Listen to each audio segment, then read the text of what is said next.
ஓம் சக்தி அங்காளம்மா. ஓம் சக்தி அங்காளம்மா. இப்போ உடற்கட்டு மந்திரம் உங்களுக்கு ஒன்று சொல்லித்தரேன்.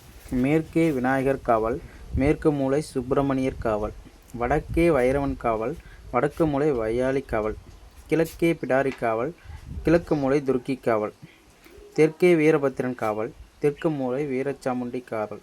ஓம் என்னையும் காத்தருள், என் உடம்பையும் காத்தருள். ஓம் வைரவன் ஆணை, ஏவல் வங்சனை பில்லி சூனியங்களை கட்டு கட்டு முட்டு முட்டு மோது மோது முடிப்பா. இது உடற்கட்டு மந்திரம்.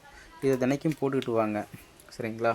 மாந்திரிகம் அப்படிங்கிறது என்ன, நல்ல விஷயங்களுக்கு மட்டும் பயன்படுத்துங்க. மாந்திரிகம் தாந்திரிகம்னு ரெண்டு விஷயம் இருக்குது. முன்னெல்லாம் பார்த்திங்கன்னா ஒரு போட்டி பொறாமலாம் கம்மியாக இருந்துச்சு. இப்போ என்ன பண்ணுறாங்கன்னா, நம்ம எகுத்தவனை நேருக்கு நேராக ஏதாவது பழி வாங்கிறதுக்கு பயந்துக்கிட்டு மாந்திரிகம் தாந்திரிகம்ங்கிற முறையில் அவங்கள அழிச்சிட்றாங்க.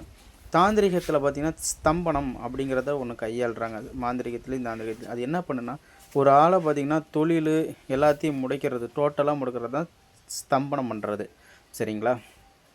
அந்த ஸ்தம்பனத்தை பூஜையை பண்ணிட்டாங்கன்னா என்ன பண்ணுவாங்க அப்படின்னா, தொழிலை கெடுத்துரும், வீட்டில் உடம்பு சரியில்லை போகிறது, அது பற்றி ஆஸ்பத்திரி செலவு, நோய் நொடி கொடுக்கறது, தேவையில்லாத சண்டைகள், மன நிம்மதி இல்லாத இருக்கிறது, இந்த உயிர் சேதம் ஏற்படுறது, உடம்பில் ஆப்ரேஷன் அந்த மாதிரி பண்ணுறது, இதெல்லாம் பார்த்திங்கன்னா மாந்திரிக தாந்திரிக முறையில் ஒரு மக்களுக்கு நேருக்கு நேராக மோதாத மறைமுக மோதலில் பண்ணி விட்டுறாங்க.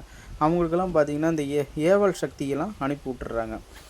ஃபஸ்ட்டில் அந்த காலத்துலேருந்தே ஏவல் செய்வன பிரச்சனை இருந்துச்சு, இப்பயும் அதை கையாண்டுக்கிட்டு வராங்க, சரிங்களா? அந்த மாதிரி இருக்கிறவங்களாம் சம்மந்தமே இல்லாத பாதிக்கப்பட்டுக்கிட்டு தொழில் முடக்கம், சரிங்களா? அந்த மாதிரி சம்மந்தமே இல்லாத பாதிக்கப்பட்டுடுறாங்க. அவங்களுக்கு என்னன்னே கண்டுபிடிக்க முடியல. ஆஸ்பத்திரி செலவுனே நிறைய செலவாகிட்ருக்கும். அப்படிப்பட்டவங்களாம் மாந்திரிக பிரச்சனையில் பாதிக்கப்பட்டவங்களாம் நம்ம ஆலயத்தை தேடிவாங்க. சேலத்தில் ஆத்தூர் பெத்தநாயக்கம்பாளையம் பக்கத்தில் தொலையப்பட்டி கிராமத்தில் இருக்குது. நம்ம ஆட்டோக்கார்கிட்ட பெத்தநாயக்கம்பாளையத்துக்கு போய் ஆட்டோக்கார்கிட்ட போய் அங்காளம்மன் கோயிலில் விடுன்னு சொன்னால் நம்ம கோயிலில் கொண்டு வந்து விட்டுருவாங்க. இந்த மாதிரி மாந்திரிக பாதிப்பில் பாதிக்கப்பட்டவங்க எல்லாத்தையும் நான் விடுபட்டு நல்லபடியாக அவங்கள வாழ வைக்க தாந்திரிக முறை வழிபாடுகள் சொல்லித்தரேன். நன்றி, வணக்கம்.